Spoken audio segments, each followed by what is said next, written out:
नमस्कार दर्शक बंधु आपण को आम चैनल को स्वागत। आमर आज भिडियोटी समस्त मिथुन राशि व्यक्ति विशेषों बहुत गुरुत्वपूर्ण रही। से आपण धैर्यर सहित यही भिडियोटी को शेष पर्यंत देखंतु। आपणकर व्यस्त समय मध्यरु मात्र 10 मिनिट समय आपण निज पई दियंतु। निज भविष्यत विषय रे जानंतु। देखंतु एही भिडियो रे आपण सही 6टी भविष्यवाणी विषय रे जानिबे जहा एही 2025 रा द्वितीय अर्धरे माने एही जुलाई मासरु डिसेंबर मास मध्यरे ग्रह मानक गोचर अनुसार आपणक जीवन रे निश्चित घटिबो एवं आपण लेखि रखंतु यह संपूर्ण सत्य अटे। आपणक जीवन रे 2025 रे एही सबु तारीख गुड़िकरे गुरुत्वपूर्ण घटना मान निश्चित घटिबो जहा आपणकर भाग्य भविष्यत को परिवर्तन करिबो। सर्वप्रथमे जानि रखिबा अत्यंत आवश्यक जे समस्तंकर जन्म कुंडली भिन्न भिन्न होइथाय एवं पूर्व जन्मर कर्म अनुसार एही जन्मर कुंडली प्रस्तुत होइथाय। सेतिपाई आपणक कुंडली अनुसार आपणक जीवन रे जहा घटिबार थिबो ताहा निश्चित घटिबो, किंतु धर्मशास्त्र बा ज्योतिष शास्त्र साहाय्य रे आपणकर भविष्यत रे हेबाकु थिबा घटना विषय रे आगरु जानि परिबे एवं प्रतिकार करी मध्य एही बड़ घटना को आपण छोटो करि परिबे। ता सहित देखंतु ग्रह मानकर गोचर जहाँ समस्त ब्रह्मांड उपरे गोचर करुछंती एवं सेमानकर प्रभाव मध्य समस्त ब्रह्मांड उपरे रहुची। सेथि मध्यरु किछि ग्रहंकर गोचर राशि परिवर्तन आम समस्त को शुभ फल प्रदान करने सहित किछि ग्रहंकर गोचर एवं राशि परिवर्तन अशुभ फल प्रदान करिथाए। सेतिपाई एही 2025 रा द्वितीय अर्धरे आपण देखिबे आपणक जीवन रे बड़ परिवर्तन आसीबो, किंतु परिवर्तन खराब रहिबो ना भल रहिबो जानिबा पई आपण भिडियोटी को शेष पर्यंत देखंतु। शेष पर्यंत देखिले आपण निश्चित भाବରେ जानि परिबे जे कोन रहिछि एही 6टी भविष्यवाणी जहा 2025 जुलाई परठारु डिसेंबर मध्यरे निश्चित घटिबा को जाउछि। किंतु भिडियोटी आरंभ करिबा पूर्वरु जदि आपणकर भी मिथुन राशि होइथाए एवं आपण भी ईश्वर को आंतरिक भक्ति एवं विश्वास करंती तेबे भिडियोटी को लाइक करंतु। कमेंट बॉक्स रे जय जगन्नाथ जय मां लक्ष्मी अवश्य लिखि दियंतु। ता सहित आपणक मन रे जहा भी प्रश्न रहिछि जहा भी द्वंद्व रहिछि आपण कमेंट बॉक्स रे लिखि जणांतु। आमे आपणक प्रश्नर उत्तर देबा पई यथा संभव प्रयास करिबु। देखंतु विलंब हेले मध्य आपणक प्रश्नर आमे निश्चित उत्तर देबु। ता सहित दर्शक बंधु जानि रखंतु जे भिडियोर मध्य भाग रे आम सह जोगाजोग करिबा पई एक व्हाट्सएप नंबर टिए दिया जाइछि। जो नंबर साहाय्य रे आपण आम सह जोगाजोग करी निजर नूतन कुंडली प्रस्तुत करि परिबे, कुंडली विश्लेषण कराई परिबे किंबा आपणकर विवाह चाकरी व्यवसाय किंबा प्रेम संपर्क को नै जदि किछि समस्या रहिछि ताहार सहजरे समाधान मध्य करि परिबे। सेथिपाई आपण आम सह शेष पर्यंत जोड़ी होई रुहंतु एवं व्हाट्सएप नंबर माध्यम रे आमको जोगाजोग करंतु। एबे आसंतु भिडियोटी को आगो को बढ़ाइबा एवं सही 6टी भविष्यवाणी विषय रे जानिबा जहा एही 2025 जुलाई रु डिसेंबर भितरे निश्चित घटिबा को जाउछि। किंतु आपण ध्यान देई बुझिबार अछि जे केउ क्षेत्र रे ही परिवर्तन घटिबो।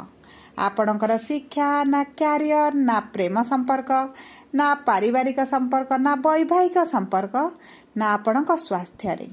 सेथिपाई आपण टिके ध्यान देई देखंतु एवं बुझंतु। एबे आसंतु जानिबा एही जुलाई मास आरंभ रे आपणक मिथुन राशि रे नवग्रहंकर स्थितिटी किभଳି रहुची।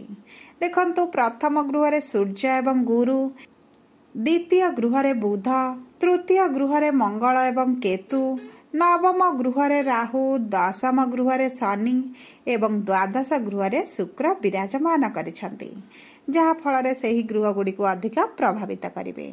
एबे आसंतु जानिबा प्रथम भविष्यवाणी विषय रे। देखंतु यही 2025 जुलाई मासर बा द्वितीय अर्धर प्रथम मासर सबुठारु बड़ शुभ खबर है जो मिथुन राशि व्यक्ति माने अविवाहित अछंती एवं विवाह पई योजना करुछंती सेमानंकर एही जुलाई मास परे माने एही डिसेंबर भितर निश्चित भाव में विवाह होइजिबो कारण आपणकर विवाह पई सुंदर जोगटिए बनुची। देवगुरु बृहस्पति आपणकर सप्तम गृहर स्वामी अटंती एवं से आपणक राशि को आसीबे एवं आपणक प्रथम गृह रे विराजमान होई आपणकर सप्तम गृह को सप्तम दृष्टि देबे एवं आपणकर सप्तम गृह हेउची विवाहर गृह सेतिपाई मिथुन राशिर व्यक्ति विशेष माने जो माने विवाह करबा पई चाहुचंती एही 2025 रा द्वितीय अर्ध भितरे ने आपणकर विवाह निश्चित हेबो कारण देखंतु गुरु का बिना कौनसी शुभ कार्य हुए नहीं। गुरु हेउछंती एक शुभ ग्रह शुभ आशीर्वाद गुरु का आशीर्वाद एवं एही वर्षर गुरुंकर राशि रे रहिबा आपणको निश्चित भाव में शुभ कार्य बा मांगलिक कार्य कराइबो। एबे आसंतु जानिबा द्वितीय बड़ भविष्यवाणी विचारे। देखंतु आपणकर भाग्यर गृह रे राहु विराजमान करिसंती एवं दीर्घ 18 वर्ष पर आपणकर भाग्यर गृह को गोचर करिसंती। ए जेतेबेले राहु एक छाया ग्रह आपणक भाग्यर विराजमान हुंती सेतेबेले आपणकर संपर्क रे तिक्तता आसीथाय। विशेष भाव में राहुंकर नवम गृह रे गोचर आपणक पितांक सहित झगड़ा जुक्तितर्क एही भली परिस्थिति सृष्टि करि पारे। सेतिपई आपण चेष्टा करंतु जे आपणक पितांक सहित कौनसी ना कौनसी प्रकार रे जुक्ति तर्क न करिबा पई। देखंतु जदि आपण मांगलिक बा शुभ कार्य करबा को जाउछंती तेबे तरबर होई कौनसी निष्पत्ति नियंतु नाही। जदि आपण एभली काम करंती आपणकर बहुत लॉस हेबार संभावना मध्य रहिछि। लॉस माने आपणकर किछि शुभ कार्य करबा को जाउछंती मांगलिक काम करबा को जाउछंती किंबा आपण केउठारे इन्वेस्ट करबा को जाउछंती किंबा आपण कोनोसी जगह रे डील करबा को जाउछंती तेबे तरबर होई काम कले आपणकर एक्साइटमेंट रे काम कले आपणकर कार्य रे बहुत अधिक समस्या आसीबो एवं आपणकर जे कोनोसी उपाय रे लॉस टी रहिबो। तेणुकरी आपण सबु कार्य को बुझी विचारी जदि करिवे आपणक पई मंगलदायक रहिबो। देखंतु आपणकर नवम गृह को 18 वर्ष पर जेहेतु राहु आसुछंती आपणक सबु कार्य रे समस्या निश्चित भाव में देखाइबे। तेणुकरी आपण देखि चाहि बुझी सारिबा पर जदि काम करंती आपणको शुभ फल प्राप्ति हेबो नचेत राहु आपणको भ्रमित कराइबे। आपणको जेउ कार्य गुडिक भल लागुथिबो आपण जानि परिबे नाही ता पछरे राहुंकर आपणक प्रति प्रभाव रहिछि। सेतिपई भाग्यर गृह रे राहु जे पर्यंत विराजमान अछंती से पर्यंत आपण कोनोसी ना कोनोसी निष्पत्ति नेबा पूर्वरु आपणक पिता हुअंतु किंबा गुरुजन तुल्य व्यक्तिंक ठारू बुझी विचारी जेकोसी निष्पत्ति नियंतु आपणक पई ता मंगलदायक रहिबो। एबे आसंतु जानिबा आपणकर तृतीय भविष्यवाणी विषय। देखंतु तृतीय भविष्यवाणी हैला आपणकर एही जुलाई मास 13 तारिख दिन शनि हेउछंती बकरी एवं बकरी हेउछंती आपणकर दशम गृह रे। एही जुलाई 13 तारिख रु नवेम्बर मास 28 तारिख पर्यंत रहिबे। मोटामोटी भावे देखिले संपूर्ण 6 मासटी आपणकर बकरी स्थिति रे रहिबे। सेतिपई आपणक कर्म क्षेत्र रे आपण बहुत गुडी परिश्रम करिवे। ता सहित जेहेतु शनि बकरी हेबे आपणकर भाग्य को मध्य प्रभावित करिवे। सेतिपई आपण कर्म क्षेत्र रे असंतोष अनुभव करि पारंती किंबा आपणक मन भितर बहुत गुडी कार्य को नै बहुत चिंतित रहि पारंती। देखंतु आपणक कर्म क्षेत्र रे आपण निश्चित भाव रे परिवर्तन देखिबे। स्थान परिवर्तन हेउ चाकरी परिवर्तन हेउ सीट परिवर्तन हेउ पोस्ट रे परिवर्तन हेउ जे कोनोसी एक परिवर्तन आपणक कर्म क्षेत्र रे आसीबो एवं जदि आपण किछि शुभ परिणति चाहुचंती तेबे आपणक जीवन रे धीर एवं मंथर गति रे रहिबा। सबु परे देखंतु आपणक जातक रे बा कुंडली रे शनिकर स्थिति किभଳି रहिछि ताहा गुरुत्वपूर्ण कारण शनिकर स्थिति जदि आपणक जातक रे उच्च थिबो तेबे आपणक उच्च फल निश्चित प्राप्ति हेबो। आपणकर कर्मक्षेत्र में आपको सडन प्रमोशन मिल पारे किंबा आपको लाभदायक निश्चित किछि ना किछि परिवर्तन देखिए। जदि शनि नीच थे आपण कुंडली रे तेबे आपको बहुत गुड़े समस्यार सम्मुखीन होगा पड़ पारे। से आपको टे दृष्टि देवाक पड़ो, जगी रखी कर्मक्षेत्र में कार्य करने को पड़ो। आपण दोष नथिबा सत्वे आपण आलिगेशन आसीपे, से टे दृष्टि देवे। एबे आसंतु जानिबा चतुर्थ भविष्यवाणी विषय। देखंतु गुरु आपणकर प्रथम गृह रे रही पंचम दृष्टि आपणकर पंचम गृह को दौछंदी। एहार अर्थ है जो वैवाहिक दंपति मानकु संतान सुखरु वंचित हेबाकु पड़ुथिला एवं संतान पई बहुत चेष्टा करिवा सत्वे मध्य संतान प्राप्ति होई नथिला, सेमानकु संतानर जोग हेउची। एही जुलाई रु डिसेम्बर मास मध्य रे आपणकु संतान प्राप्ति हेबार बहुत अधिक संभावना अछि। जो मानकर संतानर अभिलाष अछि से माने एही जुलाई मासरु एही डिसेम्बर मास मध्य जदि संतान पई चेष्टा करंती आपण को निश्चित भाव में संतान सुख प्राप्ति हेबो। देखंतु दर्शक बंधु, आपणकर कर्म कार्य को आपण को निश्चित करने को पड़ो। डाक्तर सह जोगाजोग करंतु, भाग्य बल आपण को साथ देव। कारण भाग्य बा गुरु आपणकर पंचम गृह को दृष्टि देउछंती माने गुरुंकर आशीर्वाद आपणक संतान प्राप्ति पाई संपूर्ण भाव में रहुची।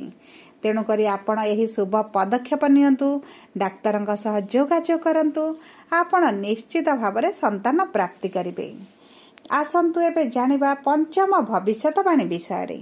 केतु आपणकर चतुर्थ गृह त्याग करी आपणक तृतीय गृह रे मंगलंग सहित विराजमान अछंती। एहार अर्थ है आपणकर जीवन रे सुख सुविधा रे जो बाधा विघ्न आसुथिला ताहा दूर होई जिवो। विशेष भाव में आपण जदि कोनोसी जागा किनिबा को चाहुथिले, घर करबा को चाहुथिले बा भूमि घर को नहीं जहाँ भी आपणकर समस्या रहितिला ताहा आपणकर एही जुलाई मास परठारु दूर हेबा आरंभ हेबो।